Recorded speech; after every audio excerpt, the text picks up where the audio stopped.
Hello and welcome to part 8 of the Tsyili course. And today, for the first time, I have a small warning for you. You should have watched one of my other videos before you watch this one, namely the one about adjectives. Because the topic we do today, the subclauses with are, highly depends on that you already know a bit about adjectives.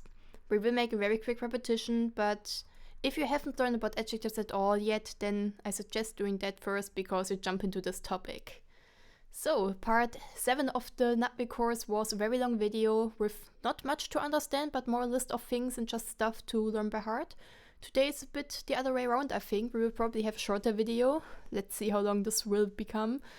Because it's basically just one basic rule you have to learn, but it can be a bit tricky to understand, so feel free to watch it multiple times or to also read other stuff or what other people wrote about this topic. Like always, there will be a list of links in the description box where you can find other explanations about this topic by other people. Because I see a lot of people struggling with this. But let's finally jump in. So, to learn how to make our first simple subclause with are, like I said, we first have to repeat or look at how we use adjectives. So let's quickly look at that. Some examples from my adjectives video. The blue flower, a fast dog, and so on. So for example, a blue flower would become ean, eana siulang, or siulang aean. A fast dog would become nantang tsiep awin, or wina nantang tsiep. And so on. We can also put two adjectives there. For example, the small blue flower becomes heia siulang aean or eana siulang ahei. And we can put more than two.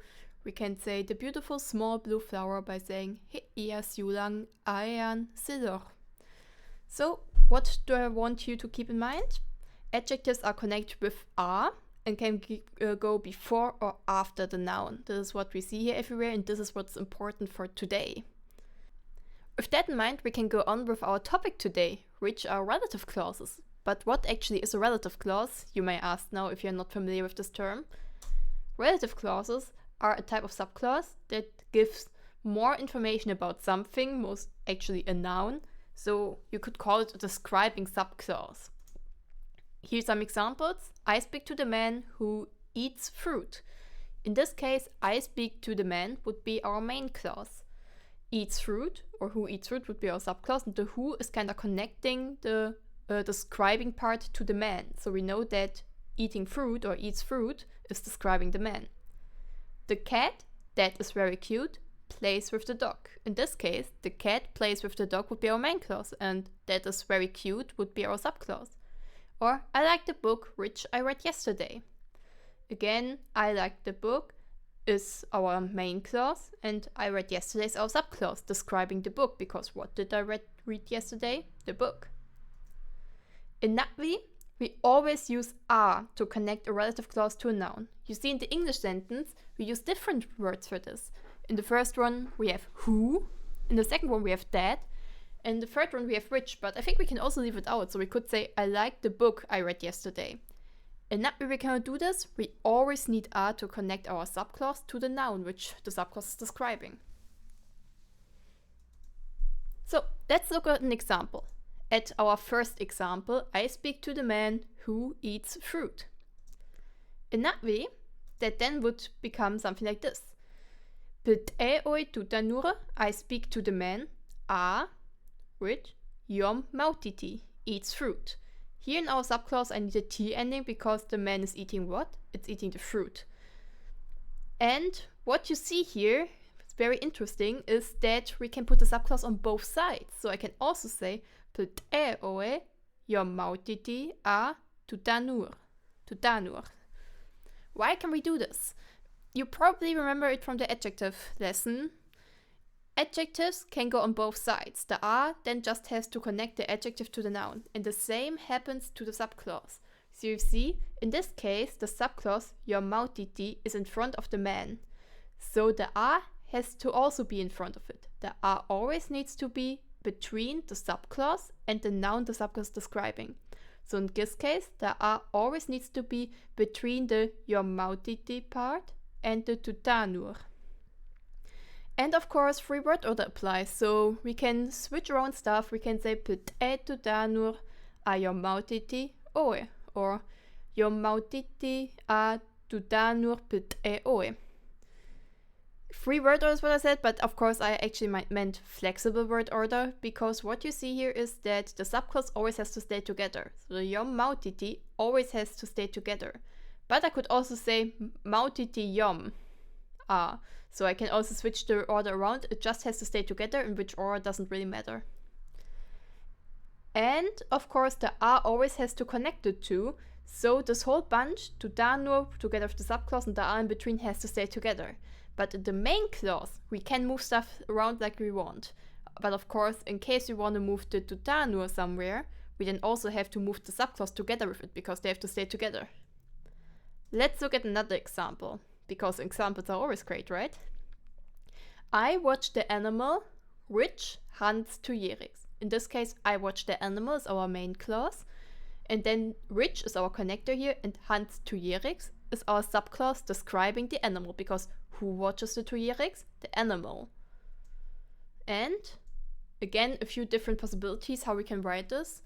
Well nin ioangit a daron meyerikit. Well nin meyerikit daron a ioangit. Well ioangit a daron meyerikit nin.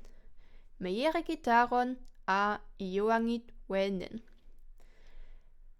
So it's basically exactly the same principle. We have our main clause, well nin ioangit, I watch the animal, and then we have our subclause, daron meyerikit, hunt Tsyili.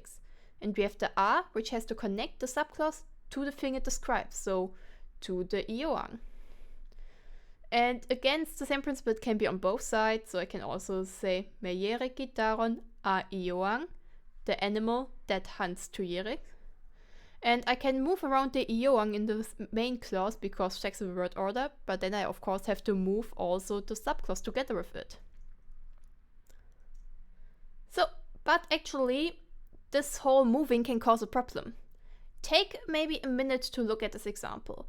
Maybe really pause the video, look at the example, maybe write the sentence down and try to look how you could do a subclause here, what could be the main clause and what could be the subclause. Really try to figure out there is something weird in this sentence. So pause the video, please really try it. But what is weird here? What do I mean? Yeah, so we can look at this in 2 different ways. The first way would be exactly what we had before. Well nin ioangit as our main clause, I watch the animal. A, which meyerikit daron hunts Tsyili. So it's exactly the same sentence we had before. But we can also look at this from another perspective. We can also analyze this sentence like this. Well nin ioangit a meyerikit daron. So I hunted Tsyili, which watched the animal. So in this case, I analyzed it differently. I said, well, meyerikit daron is our main clause. I hunted Tsyili. And I said that nin ioangit is the subclause describing the Tsyili. How does this happen? This can only happen if the a is between 2 nouns. So you see, the a in this case is between the ioangit and the meyerikit. So, of course, an a always connects a subclause to a noun that the subclause is describing. So if it is between 2 nouns, then sometimes we get weird sentences like this, where we can interpret them in 2 ways and it still makes sense. Of course, here we also have the case that both in the main clause and the subclause, the noun in question has the same ending, the T ending. So basically switching it around in both cases makes sense. Then it's even easier to create such a weird example.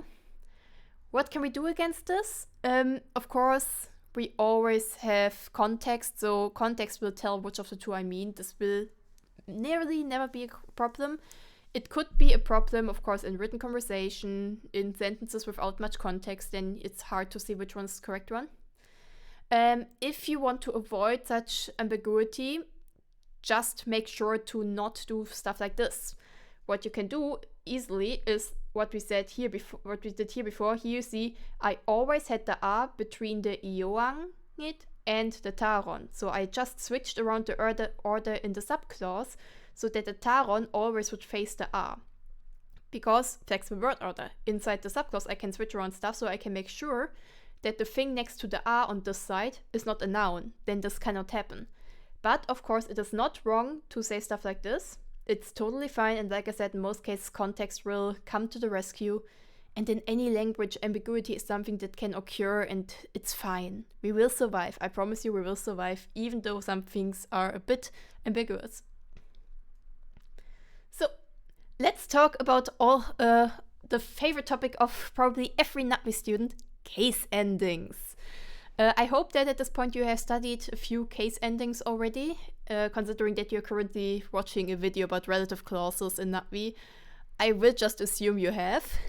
If not, then now's the time to end this video, go back, study some case endings, and then come back later. But for those of you who have already studied a bit of case endings, relative clause and case endings usually are pretty straightforward. First of all, don't forget about the L ending inside the subclause. I have an example here. Wel nin ioangit a baluluganil daron. I watch the animal which the fenter hunts. Many of you will probably now say, yeah, of course there needs to be an L in there, that's obvious, but I also have seen others who leave it out because in the subclause there is no T. And many people, or actually what we always teach is, if there's no T, then you don't need an L. This is most cases true, but the actual rule is that you only need an L when there is a direct object. And here is a direct object, because what does the fenter hunt? The animal. The animal is just not mentioned in the subclause again, because mentioning it 2 times would not really make sense. So even though there is no T in the subclause, we still need an L because the palulugan is hunting something. It's not just randomly hunting. So we still need our L. And I mean, we had a bunch of examples before. Of course, you need your T ending in the subclause. So if the thing, something, or some noun in the subclause is a direct object, you need to mark it with a T, but that should not be, that should be normal. Another example, Ioangil awetaron nin paluluganit. The animal which I hunt watches the fenter. This type of sentence actually sometimes causes a bit of confusion, because people are then like, yes, of the Ioangil, the animal, shouldn't it get the T ending, because in the subclause it's the thing I hunt. But here, please keep in mind that a noun always gets a case ending from the sentence, or from the part of the sentence it's in, so from the clause it's in. So the ioang gets the L ending from the nin, to watch, because the ioang, the noun, is in the main clause. The animal watches the fenter is our main clause. The animal is in this clause, so it gets the L ending because it's the thing that watches. I, however, am the one hunting the animal. I'm the subclause that describes the ioang. So I get the L ending from the taron. So I see people mixing that up sometimes a bit. Every noun always gets its case ending from the clause it is in, or from the verb in the clause it's in. So another thing is ru and adpositions need to be taken into the subclause. What do I mean with this? Let's first look at this again to see what I mean. You see that I don't take the T ending within there. So the ioangit in the first sentence, well nin ioangit a paluluganitaron. I watch the animal which the fenter hunts. Here, the animal doesn't need to be taken into the subclause. It's just clear which the fenter hunts, so we know the animal is the thing the fenter hunts. I don't need to bring the animal into the subclause. But with ru, we actually need to do this. Well tsea taron yut a porolutsko. I see the hunter to whom is a bow.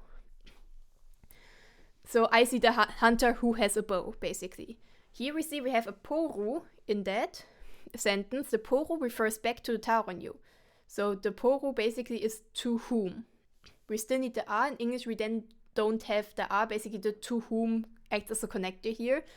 But in NatWi, we need the a, and then we still need to bring the taronyu into the subclause because it has the ru ending in here, to whom is a bow. Why do we need this? Let's just look what happens if we don't do this. If we say well, tsea taron yut a lutsko. So you see here I left out the ru ending. I didn't bring the hunter with the poru into there. Poru, by the way, means he, she, in case that wasn't clear. I see the hunter who is a bow. Because then I don't say I see the hunter to whom is a bow with the poru, but I just say who is a bow. I hope if you have friends that are hunters that they are not both, but that they have both. So let's just keep putting the poru in there instead of forgetting about it. And the same also happens with adpositions. Very briefly, one example. Well, tse a taron you, a pohu ulem oe. I see the hunter with whom I fought. So here again, I take the hunter into the subclause by adding a po. Into the po, I then add whatever adposition I need. So in this case, who. So pohu ulem oe. You could also say who po ulem oe. Po, of course, only refers to people. In case you want to take an object in there, so if you're talking about an object, for example, well, I don't know, gelkuti, psaru, luraung. Here see I use tsaru and not poru. What that means, well, kelkuti, I see a house. Tsaru, luraung, to which is an entrance. Here I use tsaru. Tsaru comes from tsa'u, which means that thing and is just it. So for non-living things, you can then use tsa'u and put the case ending or the adposition on that instead of the pohu. Yes, that was it. Like I said in the beginning, very quick lesson today, but very much stuff that some people have trouble with. If you have any questions, if you need more examples for something, of course, you can ask in the comments, like always. You can contact me in Discord. I will, like I said, like always put a list of links into the description where you can read more about this in case you think you need more explanation. And I hope this video was a bit helpful for you. Hi, Yellow.